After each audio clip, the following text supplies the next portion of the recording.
Hello students. तो आज इस वीडियो में हम लोग साउंड का लास्ट टॉपिक पढ़ने जा रहे हैं जिसे हम कहते हैं टिम्बर और क्वालिटी ऑफ साउंड। देखिए टिम्बर क्या है। ये टिम्बर और क्वालिटी साउंड की 3 कैरेक्टरिस्टिक में से आखिरी कैरेक्टरिस्टिक है जो बहुत इंपॉर्टेंट है समझना। ये कैरेक्टरिस्टिक क्वालिटी और टिम्बर जिसे हम कहते हैं ये डिसाइड कर देती है कि हर पर्सन की आवाज यूनिक है इस दुनिया में, कि इस दुनिया भर में कभी भी किन्हीं 2 पर्सन की साउंड की क्वालिटी एक सी नहीं हो सकती है और उसको सीआरओ की हेल्प से आइडेंटिफाई किया जा सकता है। क्या मतलब है? जैसे मैं बोल रहा हूं और मैं आपको मिमिक्री करके दिखाऊं, किसी और पर्सन की आवाज को नकल करके बोलूं, तो आप कहेंगे कि हां सर आप बिल्कुल उसी के जैसे बोल रहे हैं। लेकिन जब हम सीआरओ पे वो आवाज और उस ओरिजिनल आवाज को लगा देंगे तो असली और नकली में फर्क पता लग जाएगा, क्योंकि मेरी आवाज का जो ग्राफिकल प्रेजेंटेशन आएगा टाइम डिस्प्लेसमेंट ग्राफ में वो उस ओरिजिनल पर्सन की आवाज से डिफरेंट होगा। ये हमारे कान परसीव ना कर पाए लेकिन वो इंस्ट्रूमेंट से पता लग जाएगा। तो हर एक पर्सन की आवाज का एक टिपिकल ग्राफ होता है और वो दुनिया में किसी से मैच नहीं करता है, बिल्कुल वैसे ही जैसे कि डीएनए यूनिक होता है, आयरिस अलग तरह का होता है। तो ये वो क्वालिटी है, इसीलिए इसको नाम दिया गया है timber of quality of sound.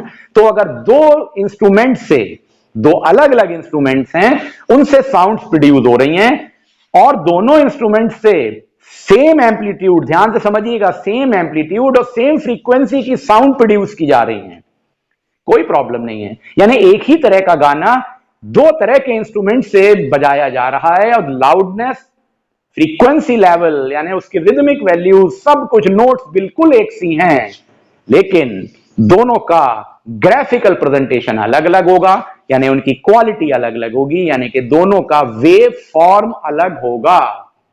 इसको हम कहते हैं यूनिकनेस ऑफ साउंड, यानी कि timber of quality of sound. और ये किस पे डिपेंड कर रहा है? वेव फॉर्म पे डिपेंड कर रहा है।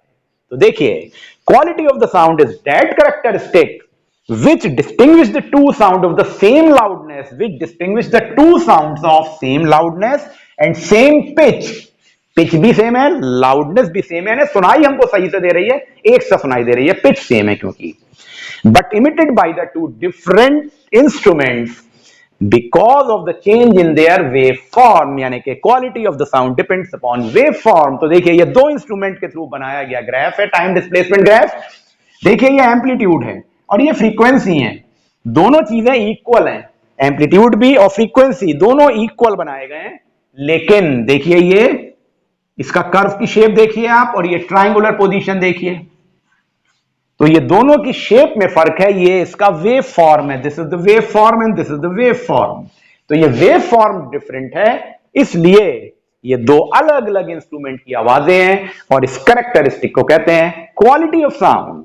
तो अब हमको ये समझना है कि ये वेव फॉर्म बनता कैसे है, यानी ये टिम्बर और क्वालिटी का आइडेंटिफिकेशन हम कैसे करते हैं, किस तरह से इसका फॉर्मेशन होता है। हम जब बोलते हैं किसी म्यूजिकल इंस्ट्रूमेंट से साउंड आती है तो उसका यूनिक वेव फॉर्म क्यों है। देखिए एक होता है ट्यूनिंग फॉर्क, जिसके बारे में आपने पढ़ा है कि वो नेचुरल फ्रीक्वेंसीज आइडियल कंडीशन में प्रोड्यूस करता है। तो जो ट्यूनिंग फॉर्क होता है ना, उसमें जो साउंड इमिट होती है वो सिंगल फ्रीक्वेंसी की होती है, याद रखिएगा वो सिंगल फ्रीक्वेंसी की साउंड होती है, यानी उसे मोनोटोन प्रोड्यूस होती है, एक ही टोन होती है। लेकिन किसी भी अदर इंस्ट्रूमेंट से, या हम लोग जो बोलते हैं जिसे हम म्यूजिकल साउंड कह रहे हैं, म्यूजिकल साउंड कह रहे हैं क्योंकि मैंने बोला पिच का रिलेशन म्यूजिकल साउंड से है, यानी वो आवाज जो प्लीजेंट टू लिसन है। वो जितनी भी आवाजें प्रोड्यूस होती हैं उसके अंदर 2 तरह की फ्रीक्वेंसीज का कॉम्बिनेशन होता है, वो कॉम्प्लेक्स स्ट्रक्चर है जिसमें फ्रीक्वेंसीज का कॉम्बिनेशन है, उसके 2 टाइप्स होते हैं। ये वाइब्रेशंस डिपेंड करते हैं फ्रीक्वेंसी और एम्पलीट्यूड पे। आपने फ्री और नेचुरल वाइब्रेशन में एक एग्जांपल देखा था, स्ट्रिंग को सपोर्ट से लगा के उसमें हमने प्लकिंग की पोजीशन बदली थी तो फ्रीक्वेंसीज का चेंज हो रहा था। तो अगर हायर फ्रीक्वेंसी है तो लो एम्पलीट्यूड था, और लोअर फ्रीक्वेंसी थी तो हायर एम्पलीट्यूड था, जिसको हमने फंडामेंटल टोन एंड सेकेंडरी और सब्सिडरी टोन बोला था। बस वही है यहां पर। तो हमारी साउंड जो हम प्रोड्यूस करते हैं उसका जो वेव फॉर्म है वो कॉम्बिनेशन है 2 तरह की फ्रीक्वेंसीज का, एक फंडामेंटल टोन और एक सब्सिडरी टोन्स। तो क्या है वो देखिए, जो लोएस्ट फ्रीक्वेंसी की साउंड होगी, जो साउंड प्रोड्यूस होती है लोएस्ट फ्रीक्वेंसी की, एफ कहते हैं उसको, ये साउंड फंडामेंटल टोन और प्रिंसिपल टोन कहलाती है, या वाइब्रेशंस कहलाते हैं, या प्रिंसिपल नोट कहलाती है, क्योंकि ये lowest frequency and highest amplitude की साउंड है। उसके बाद जितनी भी साउंड और प्रोड्यूस होती हैं उसी के रिलेशन में उसके मल्टीपल इंटीजर्स हैं, integral multiple of the F. ध्यान से समझिएगा, एफ के बाद 2f, 3f, 4f, 5f, decimal number नहीं आएंगे, इंटीग्रल मल्टीपल है, इंटीजर्स के फॉर्म में है। ये सारे vibration of the higher frequency but lower amplitude हैं। इनको हम कहते हैं सब्सिडरी और सेकेंडरी टोन और नोट या वाइब्रेशन, सेकेंडरी और सब्सिडरी वाइब्रेशन। जब भी कोई म्यूजिकल साउंड प्रोड्यूस होती है और जो उसका कॉम्प्लेक्स वेव फॉर्म बनता है, जो हम बोल रहे हैं, जो हम कह रहे हैं म्यूजिकल साउंड, उसमें हमेशा it is a combination of fundamental tone and its subsidiary tones और ओवरटोन्स, जिन्हें हम कहते हैं एफ के बाद 2f, 3f, 4f। उन सब के कॉम्प्लेक्स स्ट्रक्चर से यह सारा बन के तैयार होता है। तो जो हमने अभी सीखा वेव फॉर्म, इनफैक्ट वो वेव फॉर्म क्या है? इनफैक्ट ये वेव फॉर्म अभी मैंने बोला आपसे कि ये कॉम्बिनेशन है प्रिंसिपल टोन और सब्सिडरी टोन्स का। ये जो मिलके बनते हैं, इसके कॉम्बिनेशन के कॉन्सेप्ट को कहते हैं प्रिंसिपल ऑफ सुपरपोजिशन। तो क्या होता है कि फंडामेंटल टोन जिसकी फ्रीक्वेंसी लोएस्ट और एम्पलीट्यूड हायर है, और बाकी उसके मल्टीपल इंटीजर की सब्सिडरी टोन्स जिनकी फ्रीक्वेंसी हायर होती जा रही है लेकिन एम्पलीट्यूड कम होता जा रहा है, ये सब सुपरपोजिशन कर लेते हैं, मींस आपस में मिक्स हो जाते हैं और एक वेव फॉर्म को प्रोड्यूस कर देते हैं। Means the resultant vibration obtained by the superposition of all these vibrations and fundamental and subsidiary vibrations and give rise to the waveform of that sound that we hear, जो हमको सुनाई पड़ रही है। जैसा कि अभी मैंने बोला था ट्यूनिंग फॉर्क में मोनोटोन होती है, तो देखिए ये wave form of the tuning fork है जिसमें केवल फंडामेंटल टोन एफ है, केवल एक ही फ्रीक्वेंसी की साउंड है, ये लोएस्ट फ्रीक्वेंसी की साउंड है। ये पियानो का वेव फॉर्म है। अब देखिए ये म्यूजिकल इंस्ट्रूमेंट अलग हो गया, तो पियानो के वेव फॉर्म में फंडामेंटल टोन के साथ साथ large number of subsidiary tones होती हैं या सब्सिडरी नोट्स होती हैं जिनकी फ्रीक्वेंसी हायर होती जा रही है, लोअर एम्पलीट्यूड होता जा रहा है। तो ये सुपरपोजिशन से बना है, कॉम्बिनेशन से कॉम्प्लेक्स फॉर्म बना जिसमें फंडामेंटल टोन और सब्सिडरी टोन का कॉम्बिनेशन है। तो ये इन दोनों बातों में डिफरेंस आ गया। तो हमको जो भी साउंड प्रोड्यूस होगी, सुनाई देगी किसी भी इंस्ट्रूमेंट से, उसमें एक तो फंडामेंटल टोन होगी, वो सभी की फंडामेंटल टोन एफ होगी, लेकिन आगे वो साउंड किस तरह से बन के आएगी, उसका वेव फॉर्म क्या होगा, ये किस पे डिपेंड करेगा? नंबर ऑफ सब्सिडरी टोन्स या नोट्स और नंबर ऑफ फ्रीक्वेंसीज की जो टोन्स प्रोड्यूस हो रही हैं multiple integer of fundamental tone के रिलेशन में। मींस आपके सामने दो इंस्ट्रूमेंट्स हैं, दोनों अलग अलग तरह के इंस्ट्रूमेंट्स हैं, तो दोनों से फंडामेंटल टोन तो एफ ही प्रोड्यूस होगी, लेकिन उसके बाद जो नंबर ऑफ सब्सिडरी टोन्स हैं या नंबर ऑफ सब्सिडरी नोट्स हैं जो अलग अलग फ्रीक्वेंसी की साउंड फंडामेंटल के रिलेशन में मल्टीपल इंटीजर में आ रही हैं, वो डिफरेंट होती हैं, उनका नंबर डिफरेंट होता है, तो वेव फॉर्म बदल जाता है और अलग अलग इंस्ट्रूमेंट से अलग तरह की आवाज आने लगती है। तो देखिए, thus the quality of musical sound depends on the number of subsidiary notes। Fundamental तो सभी में है, नंबर ऑफ सब्सिडरी नोट पे फाइनली डिपेंड करती है, and their relative amplitude present along it with the principal tone. क्योंकि जो wave form बना उसमें तो दोनों चीजें थी, फंडामेंटल टोन भी थी और सब्सिडरी टोन भी थी, लेकिन जो डिसाइड हुआ फाइनली वेव फॉर्म उस म्यूजिकल इंस्ट्रूमेंट का, वो किससे डिसाइड हुआ? Number of subsidiary notes present along with the principal tone.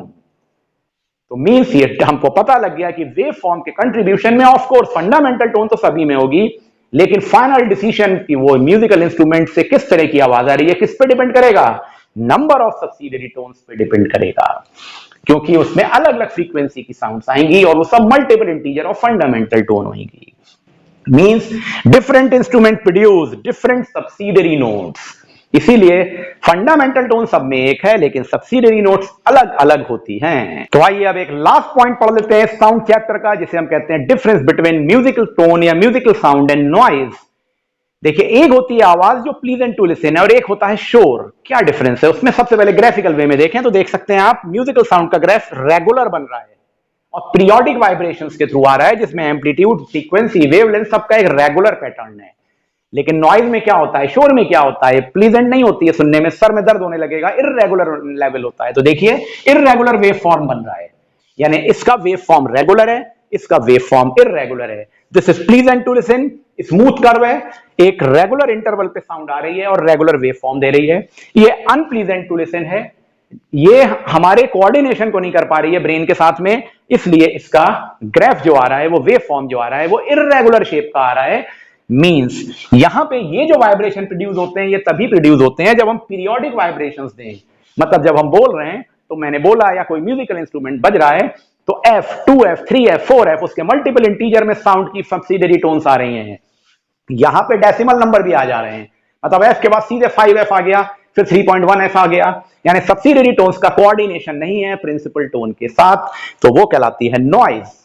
Means it is produced by the regular periodic vibration और it is produced by noise produced by irregular successions of disturbances. मतलब ज्यादा disturbances हो रहे हैं लगातार, बार बार irregular वे में disturbances हो रहे हैं। यहां पे कंपोनेंट ऑफ वेव में सडन चेंज कभी नहीं आएगा, रेगुलर इंटरवल पे एम्पलीट्यूड और फ्रीक्वेंसी है, लेकिन यहां सडन चेंज आ रहा है। देखिए एकदम नीचे आ गया, एकदम शार्प चेंज आ गया, तो यहां सडन चेंजेस आ जाता है, जिससे इररेगुलर वेव फॉर्म बन जाता है। और यहां ये जो साउंड लेवल है, वो 10 dB से 30 डेसिबल तक होता है, और ये साउंड आमतौर से 100 dB या 120 dB एंड अबव की साउंड कहलाती है, जिसे हमें नॉइस कह देते हैं। तो ये आपको अच्छे तरीके से समझ में आ गया कि नॉइज और म्यूजिकल साउंड में क्या डिफरेंस है। जैसा अभी डिस्कस किया, किस बात पे डिपेंड कर रहा है, ये इस पे डिपेंड कर रहा है कि सब्सिडरी टोन्स का relationship with the fundamental tone क्या है, रेगुलर वेव फॉर्म आ रहा है कि नहीं, कि यहां इररेगुलर है कि यहां रेगुलर वेव फॉर्म है। In this way we have completed our chapter sound. Thank you very much.